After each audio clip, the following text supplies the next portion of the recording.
Hi, it's Rick again here from Dogtooth. This is Daily Dog. It's I think this is going to be posted quite a long after I've actually done the post, done this video, because it contains things that probably aren't actually signed off yet. But I just thought it was worth doing this just to show a progress rather than finishing it off. So today what I'm going to show you is just some quick little tips or thoughts on developing a logo and how you might go about doing it. So I'm going to just show you, what I should have done before I started was zoom in on something, which I'm just doing now while you're not looking. And so I am working on a gin festival logo and mock-up of social media and all that kind of thing. So I'm just going to show you, if I can move this slightly slower than I have done in the past. You can see there that it's Mason's Dry Gin, Rare Bird, that's the local one for my town, and a few other gin people, and this is where it's going to be hosted at the Talbot Hotel in Malton.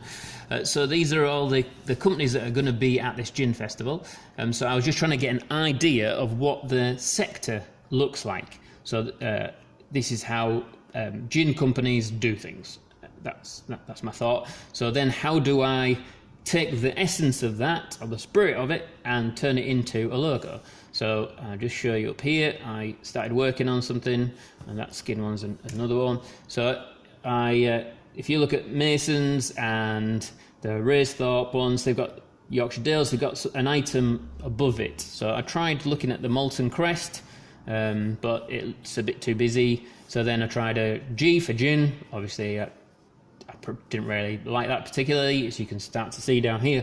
I went for the M, and then I tried a couple of different fonts, how I might interpret that, and then I kind of settled on these designs here as a way of iterating different things. Like it's the same as that, but it's got a different font. Now that's the black and white versions of it. Maybe trying this. So I'll just do lots of different versions until I get what I like.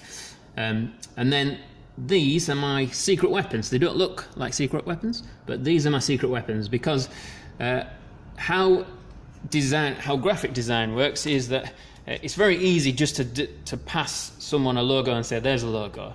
And that's fine when you're a creative person, or visual person maybe, who can interpret how that logo would look on all these various things. But most people just see a logo and they might just say, oh, that's all right, or they might just say, well, I don't understand how that would look on something. So that's the secret weapon, is we take a Photoshop mock-up, place the logo on something so that it looks like the thing, and so if it's a business card, we put it on a business card mock-up. If it's a magazine, we put it on a magazine mock-up, and then people can see exactly what it would look like in real life. And that's my secret weapon, because you can take a mediocre logo. Obviously that's never the plan, to design something that's rubbish, but if you take a mediocre logo and drop it into some really nice photography or some really nice Photoshop mock-ups, you can sell the logo a lot better, a lot easier. Obviously that's not my intention. I want to actually design something that's pretty good. So anyway, these are my tools. I'll just show you back onto the web now. So I started off by looking at, I've just got these tabs open here. So I started off by looking at the heraldry for the town, and I didn't really, I tried it, it's too busy. So then I looked at some fonts, and this is DaFont, free fonts, generally speaking. So I went through it and found a font that I like. So that's another one, dafont.com. Obviously, the original page that I showed you with all the gins that are coming to the town, I took their feel. This one is a totally different feel, because it's quite fun and jolly. But if you look at the logo up here, you can see, if it actually makes it any bigger, you can see on that photograph there that they've got a similar thing going on, text with an item, so an icon, sorry. And then these are my Photoshop mock-ups. And basically you just type it into Google, Photoshop mock-ups, and you can see all these things, and you can replace all this text, all these images, and make it look like your own. There's another one that I'm going to download. And then this is one of my favourite sites, which is unsplash.com, if you can see that. So it's unsplash.com. Brilliant photography on there. This is a photograph, I just found it. I really like it. I think it sort of typifies Yorkshire. So I'm going to use that on one of the brochure mock-ups. And then you can use other things like iStock photography or Adobe Stock or Pixels, and there's lots of different resources out there. Some you need to pay for, some are free. And then this little item here, which is namecheck.com. So it's namechk.com. Type in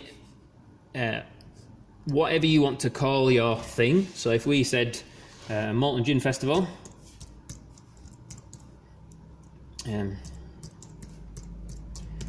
then it will search the whole of all the social media, so Facebook, Twitter, YouTube, everything, and just check that username or domain is available. And if it is, then obviously you're on a winner. From a creative design point of view, branding point of view, you shouldn't ever go with something that doesn't have everything free. If you don't have everything free, someone else has registered it, think of another name. That's my top tip, because it's really, really difficult to get hold of stuff. If it takes off like stickers, STKRS, I didn't take the time and attention when I first created it to register the .com or the usernames for everything, and then ended up not being able to get them, and they're gone. So, and we've struggled. We've got one or two. I think we paid for one, which you're not supposed to. I bought a domain, so that it's worth getting one that is completely free of any usage. So just put a get on it or an app on it or whatever your thing is. Just make sure it's unique to you. So that was just a quick few things that just to show you what I do when I come to designing anything, any ideas that I personally, like our own products, or when we're working with other people to help them develop it. So that's my top tip. Okay, thank you very much. Goodbye.